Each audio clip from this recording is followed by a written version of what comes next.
우리는 지난 시간에 유다의 아하스 왕, 악한 왕에 대해서 보았습니다. 아하스에 대해서는 더 이상 얘기할 것이 없습니다. 그런데 오늘 히스기야의 기록을 보면서 앞으로 우리가 몇 장을 통해서 히스기야를 살펴보겠지만 히스기야, 아하스의 아들인 히스기야가 유다 왕이 되면서 갑자기 모든 것이 반전됩니다. 히스기야는 하나님을 위해 성별하였고 정화하였으며 준수하였습니다. 성별, 정화, 준수가 중요한 키워드입니다. 즉 죄를 떠나 자신을 거룩하게 구별하는 성별, 하나님의 성전, 예배를 위한 성전의 정화, 그리고 율법의 준수가 되겠죠. 특히 이제 6월절의 준수가 될 것인데요. 어떻게 히스기야는 이렇게 선왕과는 다른 길을 걷게 되었는가? 놀라운 일입니다. 25세의 왕위에 오른 히스기야는 본문을 보니까 왕이 된 첫 해의 첫 달에 주의 성전문들을 모두 열고 보수를 했다 이렇게 얘기해요. 그러니까 지체 없이 즉시 개혁 작업을 시작한 것이죠. 아하스는 성전 예배를 금했습니다. 문을 걸어 잠궜죠. 그러니까 제사장, 레위 사람들 다 무력하게 되고 선지자만 남은 거예요. 우리가 지난 시간에 북왕국 북이스라엘의 선지자를 통해서 포로들이 풀려난 걸 보지 않았습니까? 성전을 걸어 잠근다. 이것은 우리 교회에서 신자들의 모임에서 예수 얘기 안 하고 예수 그리스도와 상관없이 모든 일을 하는 것과 다를 바 없습니다. 성전문을 잠근다는 것. 그런데 히스기야는 왕이 된 첫 해 첫 달에 성전문들을 모두 열고 보수를 했다고 합니다. 그의 마음에 어떤 열망이 있었던 것 같아요. 선왕이 하는 일들을 보면서 이거는 옳지 않다라는 문제의식을 갖고 있었던 것 같아요. 우리에게도 적용이 됩니다. 잘못된 것을 돌이킬 때는 깊이 숙고하되 그 행동은 재빠르게 즉시 감당해야 되는 것입니다. 그는 레이제파 사람들과 또 제사장들을 불러 모아놓고 먼저 자신의 뜻을 전합니다. 그러니까 이것은 단지 이렇게 하시오 저렇게 하시오 명령만 내리는 것이 아니라 전제군주의 모습이 아니라 아주 건강하고 또 진정한 섬김의 지도자로서의 모습을 보이죠. 부흥과 회복을 위해 참여할 수 있는 사람이 필요한 겁니다. 혼자로는 안 되죠. 성전 예배가 회복되어야 되는데 당신들이 함께 해주어야 합니다. 대단히 중요한 거예요. 여러분, 이 히스기야 왕은요, 우리 구주 예수 그리스도를 먼저 보여주고요. 두 번째, 왕 같은 제사장 된 우리가 어떻게 행해야 되는지를 보여주는데 하나님의 나라에서 스타 플레이어만 있는 것이 아닙니다. 함께 협력을 해야 하는 것이죠. 아무리 훌륭한 스트라이커가 있어도 수비해주는 동료가 필요하고 패스해주는 동료가 필요하고 같이 뛰어주고 상대방의 주의를 분산시켜주는 동료가 필요한 것입니다. 코칭 스텝과 후보 선수들 그리고 다른 여러 돕는 사람들이 필요한 것이죠. 히스기야가 아무리 신심이 뛰어나다고 해도 백성들과 함께 작업을 해야 되기 때문에 그는 레위 사람들과 제사장들을 불러 모아놓고 감동적으로 연설을 합니다.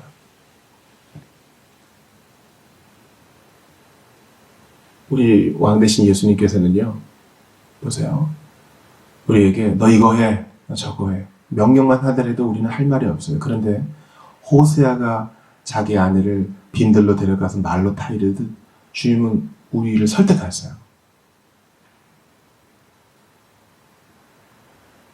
제사장들과 레위의 사람들은 히스기야의 연설에 감동을 받아 함께 개혁 작업에 동참합니다. 주님이 우리에게 하시는 방법도 마찬가지예요. 명령만 탁탁 지침을 하다라는 게 아니라 그렇게 해야 되는 당위를 가르쳐 주시고 마음의 감동을 주시고 감당할 수 있는 힘을 주셔요.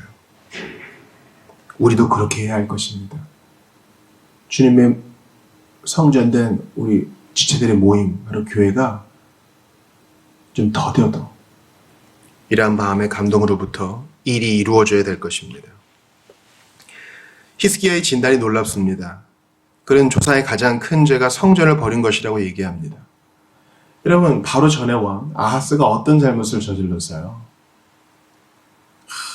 흰놈의 골짜기에서 아들들을 바치고 적국의 우상들에게 갖다 절하고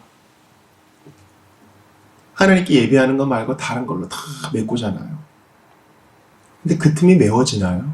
오직 하나님으로서만 메워질 수 있는 이 텅 빈 마음의 공간이 있는데 이거를 우상으로 아무리 때려 넣어 보세요. 우리가 방금 불렀던 찬양처럼 만방의 모든 신은 헛된 우상이니 오직 하늘의 하나님, 그 영광만을 찬양하는 것입니다. 히스기야는 문제의 원인을 정확히 꿰뚫어 보고 있었어요. 즉 예배가 무너지니 모든 것이 무너졌다는 것입니다. 그래서 성전부터 보수합니다. 그리고 예배를 회복하죠. 조상들이 주님의 성전을 버렸기 때문에 이로 인해 여호와의 진노가 임했고 적군의 칼에 패배한 것을 히스기야는 알고 있었습니다. 이런 분별력이 우리에게 요구됩니다. 좀 자금이 부족했던 것 같아.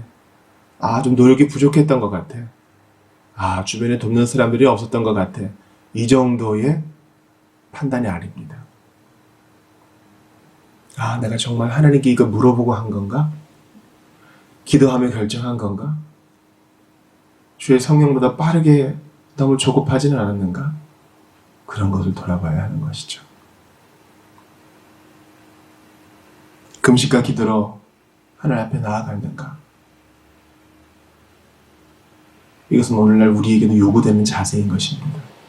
혹시 우리가 성전문 걸어 잠그고 내 멋대로 결정하고 있다면 히스기야의 개혁이 우리에게 필요한 것입니다. 주께서 우리에게 감동 주시기를 원합니다.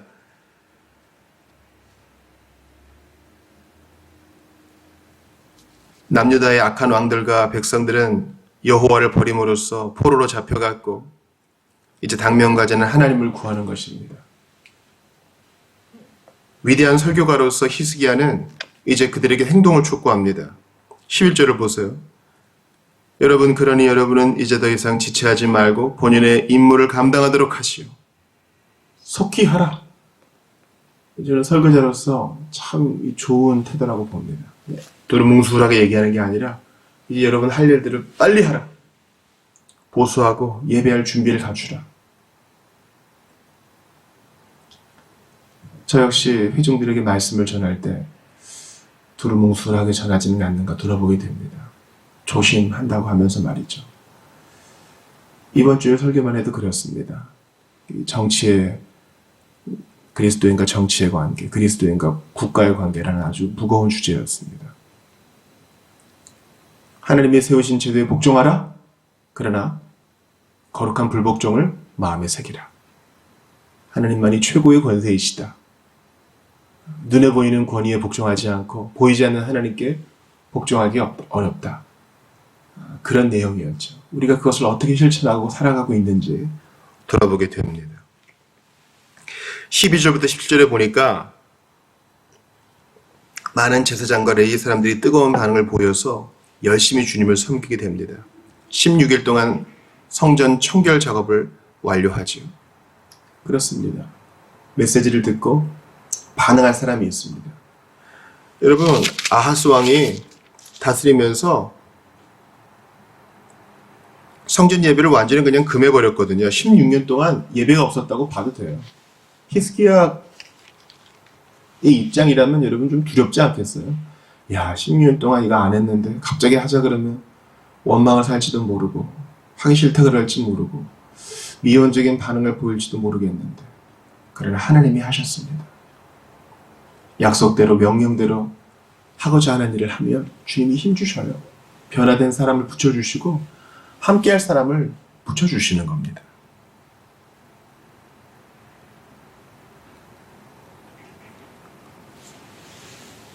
그래서 이제 레위 지파와 제사장들 왕이 먼저 예배하고 백성들과 함께 예배합니다.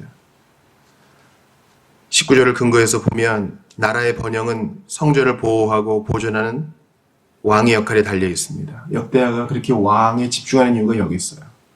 왕의 임무. 이를 도외시하면 하나님의 진노와 징벌이 닥칠 것이라는 것을 히스기야는 알고 있었습니다. 이제 놀라운 회복, 빠른 회복이 이루어집니다. 순식간에 갱신이 이루어집니다. 레위 지파가 또 투입되고 이렇게 되죠.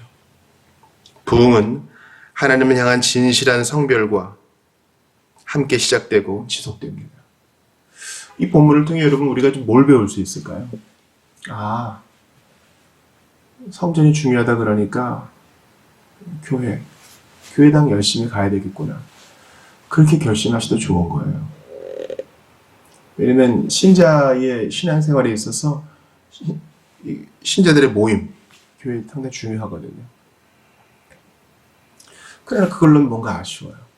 우리에게 적용하는 바가 무엇일까요? 우리는 예배하는 존재입니다. 우리는 무언가를 욕망하는 존재입니다. 하나님을 욕망하고 하나님을 예배하지 않으면 다른 것을 욕망하고 예배하게 돼 있어요. 그런 존재예요. 그렇게 만들어졌어요. 그러므로 뭡니까? 하나님을 예배하지 않으면 반드시 우상 숭배하게 돼 있어요. 덕이란 것은 부덕을 쫓아냄으로써 시작됩니다. 로마 격언이죠. 하나님을 예배한다는 것은 바로 우상 숭배를 쫓아내는 것이요, 하나님만을 섬기겠다는 우리의 신앙의 표현입니다. 그러려면 적극적으로 예배해야 됩니다. 적극적으로 예배하지 않으면 적극적으로 우상 숭배가 들어와요. 적극적으로 예배하지 않으면 스물스물 아주 매력적으로 세상의 신들이 돈이건 권력이건 정력이건 우리를 사로잡게 마련입니다. 장사가 없어요. 그러므로 여러분께 도전합니다. 하루도 예배하지 않고 지나가는 날이 없게 하십시오.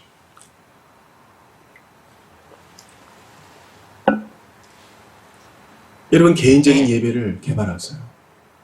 이렇게 새벽을 깨울 수도 있고요. 저녁에도 예배할 수 있어요. 여러분 우리를 돕는 자료들이 차고 넘쳐요. 한국 기독교 역사상 이런 때가 없었습니다. 가정 예배 지침서라도 구입하시고 시편을 한 장이라도 보든지 간에 시간이 중요한 거 아니잖아요. 형식이 그렇게 중요한 거 아니잖아요. 하나님께 엎드리려고 하는 자세, 열망, 그 마음이 중요한 거 아니겠어요? 잠겨있던 성전문을 여세요. 성전은 우리 신자의 몸뚱이 아니겠어요? 무릎을 꿇으세요. 노래를 부르세요. 찬양을 부르십시오. 저는 더 많이 찬양하고 싶어요. 그게 개혁의 시작입니다. 부끄러워해야 돼요. 신자라고 하면서 하루에 말씀 한 장 보지 않고 찬송 한 곡 부르지 못하는 신자라면 부끄러워해야 합니다.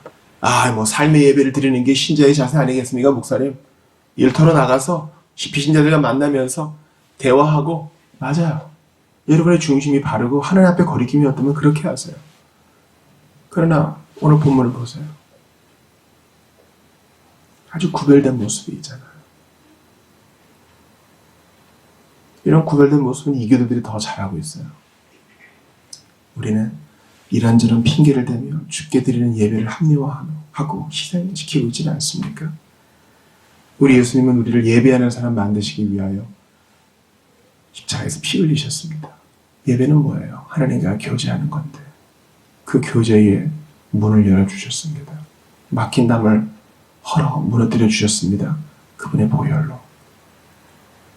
진정 복음을 알고 예수 십자가 보혈의 공로를 맛본 사람은요, 예배하고 싶어요. 히스기야가 당장 개혁 작업을 시작한 거 보세요. 그의 마음에 예배의 열정이 있었던 거예요. 여러분 이런 열정이 있어요? 그거 없다면 달라고 기도하세요.